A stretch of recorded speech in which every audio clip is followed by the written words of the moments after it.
E agora a gente vai falar de direito, vamos falar de divórcio. Para falar sobre esse assunto, está aqui comigo no estúdio Ana Luísa Américo, ela que é advogada, seja muito bem-vinda. Obrigada, é um prazer estar de volta aqui.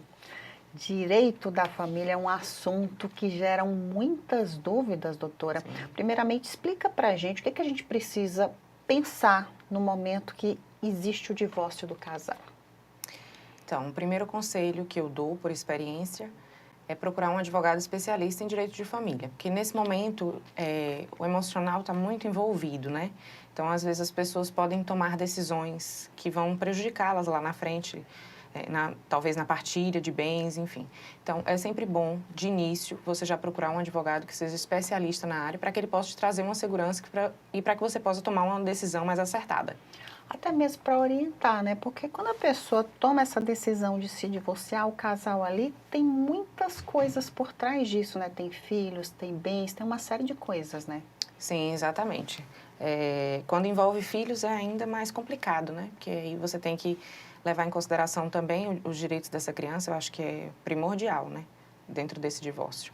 Como é que funciona, já que você entrou nessa questão dos filhos, como é que fica a questão dos filhos? Existe uma indicação do próprio juiz para um tipo de guarda para aquela criança ou aquelas, né? Então, a guarda compartilhada é sempre a prioridade, né? Sempre que possível, a guarda é estabelecida de forma compartilhada. Mas, é claro, existem exceções em que a guarda compartilhada não é possível, aí será feita a guarda unilateral. Mas, assim, 3 pontos que tem que estar presente dentro de uma ação de divórcio, em que envolve filhos menores, é guarda, convivência e pensão alimentícia. A guarda e a convivência são diferentes, as pessoas confundem muito, mas um diz respeito ao poder decisório sobre a criança. E a convivência é o direito de convívio, né, que é um direito da criança. Como são muitas coisas envolvidas e é um processo muitas vezes, quando é litigioso e demanda um certo tempo, como é que fica essa questão da pensão? Tem que esperar o processo passar para a criança começar a receber essa pensão? Não, a pensão alimentícia ela pode ser estabelecida de forma provisória, de acordo com o que você demonstrar no início do processo, porque a pensão alimentícia ela é definida através de um binômio, possibilidade do genitor, necessidade da criança. Então, quanto mais provas você trouxer nos autos da necessidade dessa criança, das possibilidades desse genitor, maior pode ser a pensão definida de forma provisória. Claro, aí durante o processo vão ser dado o direito de contraditório, você vai produzir outras provas, e essa pensão pode ser até modificada lá no final, mas a gente pode conseguir a pensão já de início. Doutora, divórcio litigioso e consensual. Fala um pouquinho de cada um dos dois e qual que seria o melhor para o casal? Olha, o consensual é sempre melhor, né? Porque dá para fazer, inclusive, em cartório, e acaba sendo mais barato, mais rápido, né? Menos desgastante. Então, dentro do escritório, a gente sempre indica, primeiro, tentar um acordo, né? Tentar um diálogo entre as partes. É até melhor para crianças envolvidas, quando há crianças, né, dentro desse relacionamento. Então, eu sempre priorizo o divórcio consensual, só quando realmente não é possível a gente passa para o divórcio litigioso. Inclusive, existe um entendimento recente do CNJ, uma resolução 571, se eu não me engano, do ano passado, que o divórcio pode ser feito até mesmo em cartório, envolvendo filhos menores. Quando a questão dos filhos já foi decidida judicialmente, consegue fazer o divórcio em cartório. E é mais barato, mais rápido, mais tranquilo. Por que o litigioso geralmente demora tanto? Então, porque é isso, divórcio envolve muito emocional, então tem muita discussão em relação a bens, às vezes tem que produzir provas ainda em relação àqueles bens, às vezes a parte não tem prova de todos os bens, então ainda vai fazer uma pesquisa para descobrir outros bens que a outra parte esteja tentando ocultar, e muitas vezes existem brigas assim, que são realmente emocional, não se trata nem dos bens, sabe? É mais a questão emocional. Por isso que eu falo que, nesse momento, uma coisa que eu sempre indico é procurar um psicólogo, porque a pessoa fica muito Frágil, carregada, né? Fica né? frágil Por esse também. emocional.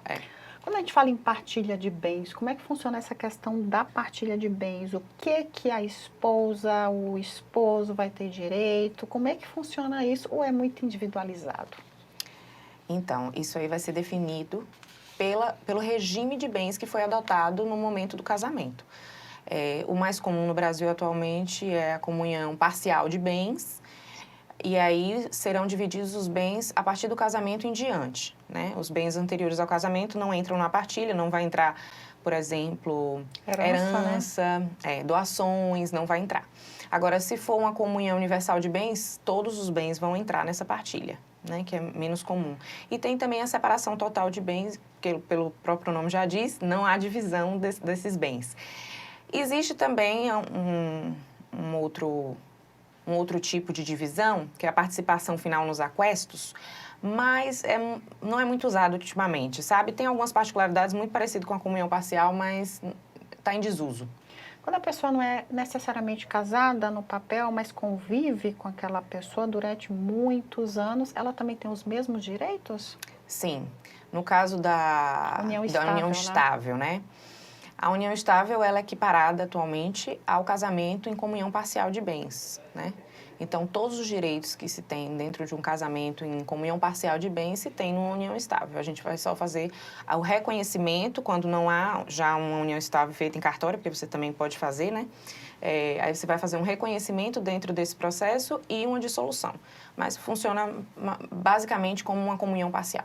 Geralmente, quando há o desgaste ali da relação, que existe uma separação, sempre fica, não vou sair de casa porque eu vou perder meus direitos. Aí fica aquela briga, aquela coisa. Existe mesmo ou isso é mito de perder direito caso um saia de casa e o outro fique? Então, no geral, isso é um mito, né? Que até hoje ainda é muito propagado, inclusive.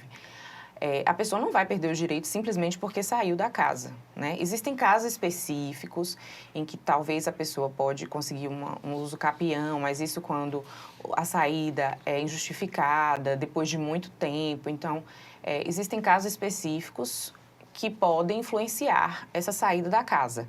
Mas a perda do direito sobre a casa, da partilha, isso não existe.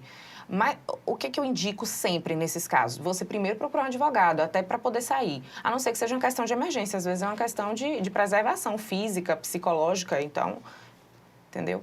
Doutora, eu queria muito agradecer a sua participação. Muito obrigada. Obrigada.